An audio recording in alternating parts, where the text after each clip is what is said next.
warahmatullahi wabarakatuh.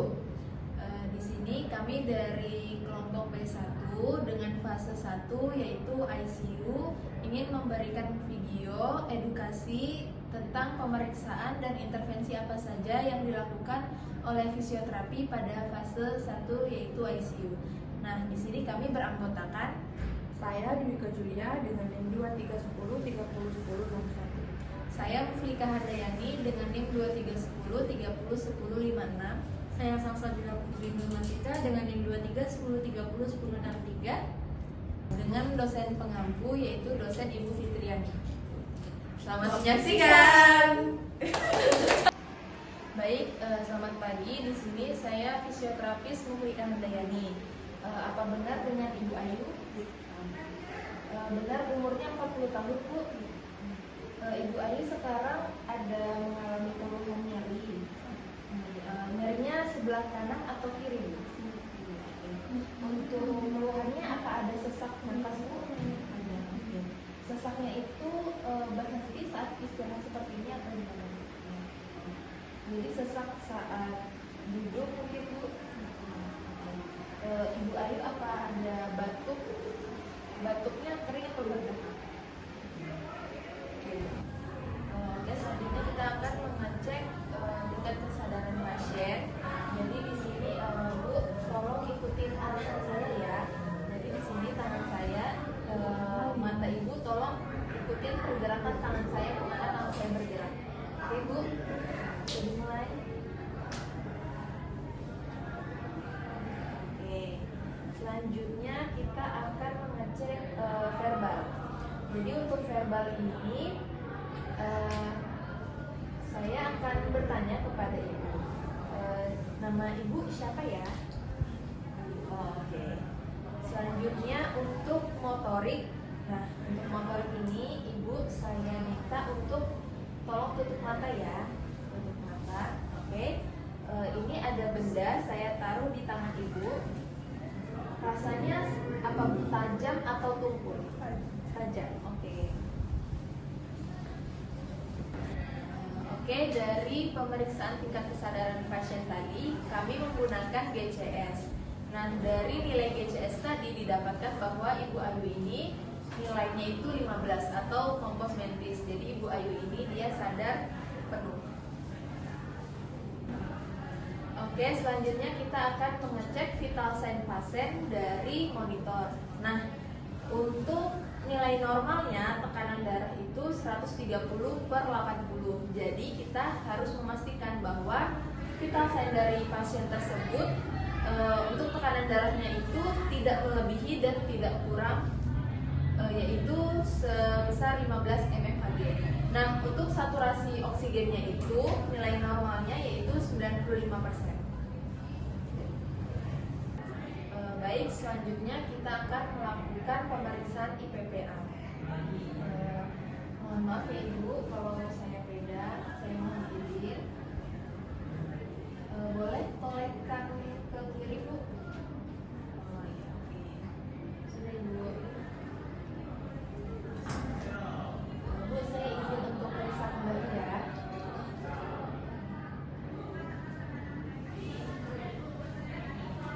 Bu,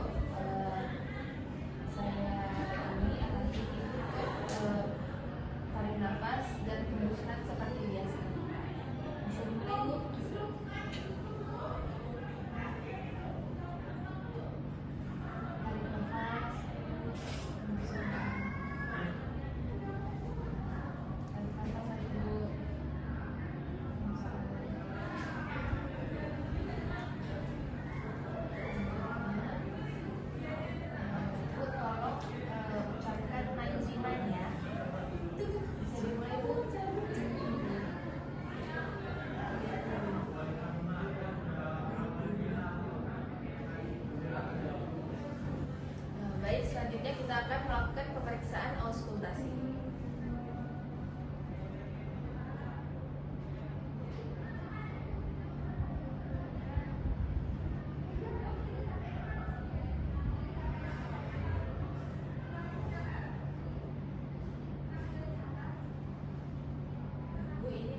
Baik, dari hasil IPPA, pemeriksaan yang kami lakukan tadi, didapatkan bahwa Ibu Ayu ini untuk inspeksi statusnya itu yaitu pasien masih bed rest atau dengan posisi tidur terlentang.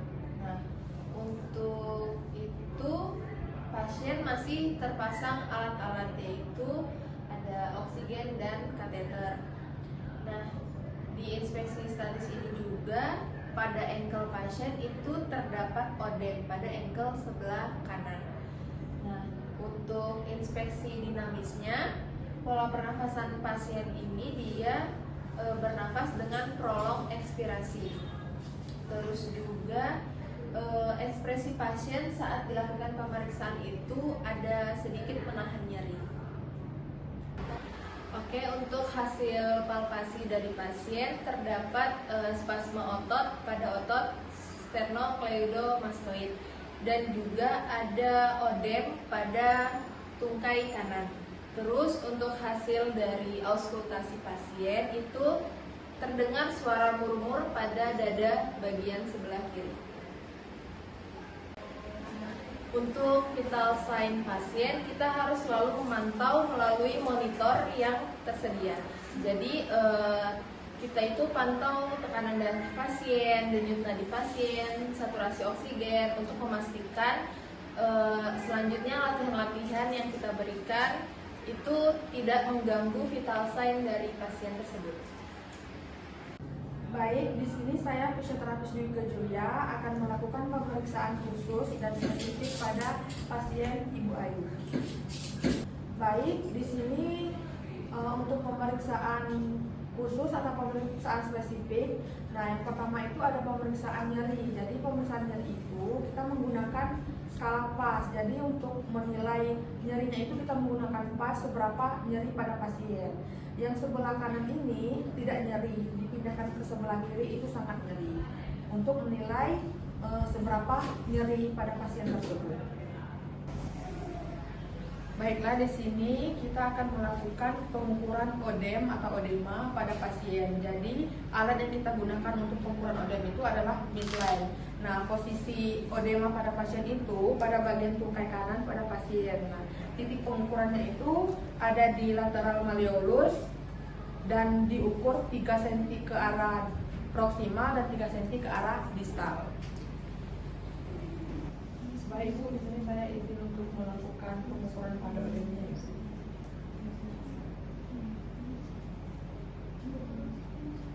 Jadi yang pertama itu kita melakukan pengukuran pada titik odemnya yaitu di malleolus lateral.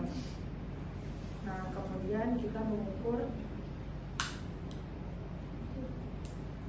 ke bagian proksimal. Nah, di setiap titiknya itu ke proksimal ditandain pakai pena dengan jarak 3 cm 3 cm.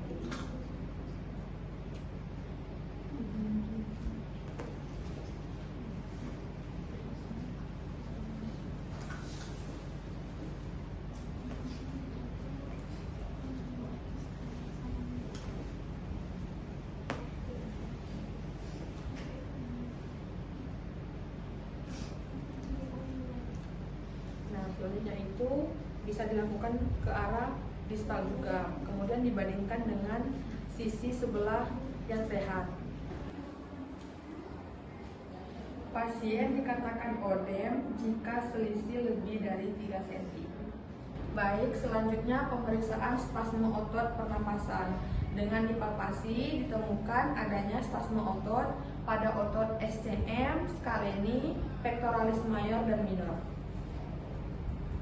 Kita masuk ke pemeriksaan sangkar torak. Nah, untuk pemeriksaan sangkar torak ini bertujuan untuk menilai kapasitas torak. Nah, pengukuran sangkar torak itu kita menggunakan alat ukur midline pada pasien. Jadi untuk pengukuran sangkar torak ini mempunyai 3 titik. Yang pertama itu di titiknya ada di aksila, yang kedua itu ada di papilla mamae, yang ketiga itu ada di siphoideus. Untuk pengukuran sangkar torak ini pasien dianjurkan tidak menggunakan pakaian sehelai pun. Untuk nilai normal pengukuran sangkar torak itu sendiri adalah 3 cm. Jika di bawah 3 cm, maka pasien mengalami penurunan sangkar torak. Selanjutnya kita masuk ke pemeriksaan sesak napas. Nah, pemeriksaan sesak napas ini kita menggunakan skala Born. Nah, skala Born ini mempunyai nilai 0 sampai 10. Nah, 0 itu tidak merasakan sesak sama sekali, dan nilai 5 itu mempunyai nilai sesak sedang, dan 10 itu sesak sangat berat dan tidak tertahankan atau berat sekali.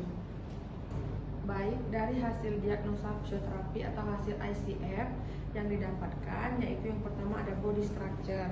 Nah, body structure itu ada otot-otot pernapasan seperti SCM, scaleni, dan otot pectoralis major dan minor. Kemudian pembuluh darah, arteri jantung. Nah, yang kedua itu ada body function. Body function yang didapat itu ada nyeri dada, sesak napas, spasme otot, dan penurunan sangkar torak, dan terdapat edema. Kemudian activity limitation. Nah, itu tuh pasiennya belum bisa bekerja, berjalan, dan aktivitas mandiri lainnya. Kemudian ada partisipasi restriction. Nah, itu tuh pasien belum bisa bekerja, berolahraga, dan ikut arisan. Baik, selanjutnya kita akan melakukan intervensi pada pasien. Yang pertama kita melakukan diafragma breathing, yang dimana latihan ini bertujuan untuk mengurangi rasa nyeri. Nah, jadi yang pertama kita instruksikan dulu pasien. Jadi saya meminta ibu untuk melakukan tarik nafas dan hembuskan nafas menggunakan perut ya Bu. Jadi waktu tarik nafas itu perutnya naik, dan waktu hembuskan itu turun. Baik, bisa kita mulai. Tarik nafas. Lagi. Latihan ini dilakukan 3-5 kali per sesi. Baik, selanjutnya untuk latihan sesak nafas dilakukan breathing control dan pulse breathing. Jadi saya meminta ibu untuk tarik nafas dan hembuskan nafas biasa saja ya Bu ya. Tarik nafas.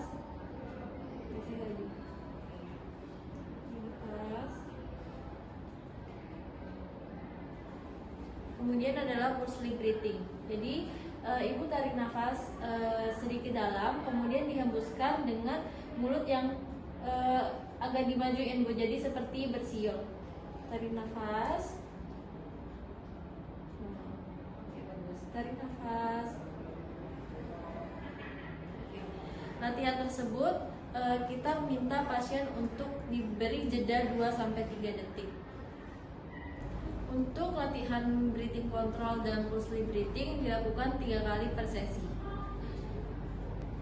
Baik, selanjutnya adalah latihan mobilisasi sangkar torak. Jadi latihan ini berfungsi untuk meningkatkan kapasitas dari torak pasien. Jadi ibu nanti saya minta untuk tarik nafas, tetapi ibu sambil rentangkan tangan seperti ini, kemudian dihembuskan. Tarik nafas dan hembuskan. Diulangi selama 3 kali ya Bu. Tarik nafas, hembuskan. Tarik nafas, hembuskan. Tarik nafas. Oke, bagus. Sekarang ke atas Bu. Tarik nafas, hembuskan. Tarik nafas, hembuskan. Selama 3 kali. Tarik nafas, hembuskan. Tarik nafas, hembuskan. Tarik nafas. Kemudian intervensi selanjutnya adalah untuk spasme otot. Fisioterapi memberikan latihan stretching. Jadi kita minta pasien untuk menoleh ke arah kiri. Kemudian diberikan sedikit dorongan. Nah, ini akan men-stretch otot-otot dari scaleni dan SCM. Kemudian untuk otot-otot pectoralis majornya diberikan gerakan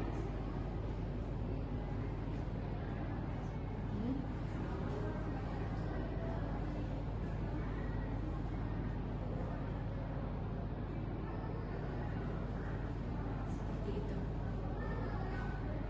Untuk latihan stretching ini dilakukan 4-7 kali per sesi, dilakukan setiap hari.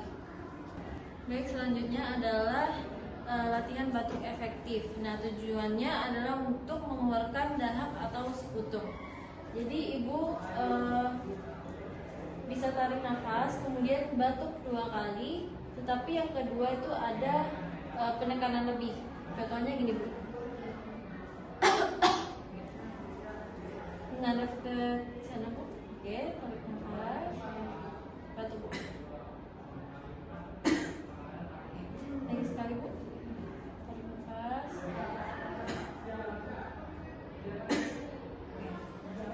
Latihan ini dilakukan 2-3 kali. Kemudian adalah latihan ankle pump yang bertujuan untuk melancarkan aliran darah di sekitar odem. Bisa dilakukan dengan memberikan sedikit elevasi dan ada fleksi dan ekstensi.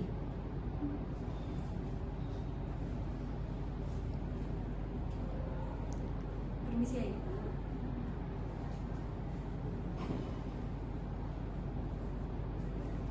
Kemudian kita menekuk kaki pasien dan meluruskan.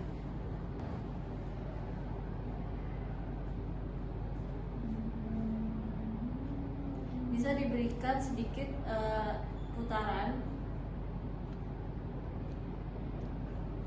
Kemudian ibu bisa lakukan secara mandiri seperti menekuk dan meluruskan kaki. Bisa nggak? Coba.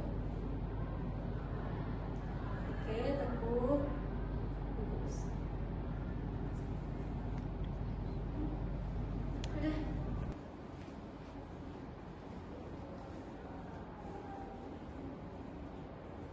Latihan ini dapat dilakukan 4-8 kali per repetisi. Latihan-latihan tersebut, fisioterapi harus sering memantau dari monitor terkait dengan vital sign dan saturasi oksigen.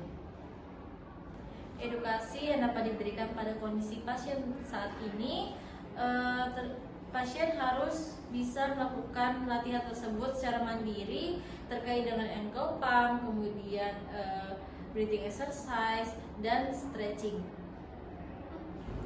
Kemudian pasien diedukasikan terkait dengan pola hidup yang sehat, kemudian istirahat yang cukup dan mengurangi aktivitas berat terlebih dahulu. Evaluasi yang dapat dilakukan fisioterapi yaitu dilihat sesak dari pasien apakah sudah menurun, kemudian nyeri yang dirasakan sudah menurun, kemudian penurunan dari odem, peningkatan kapasitas sangkar torak, dan spasme ototnya apakah sudah berkurang atau belum. Oke, mungkin itu saja video dari kami. Kurang lebihnya mohon maaf. Wassalamualaikum warahmatullahi wabarakatuh. Terima kasih.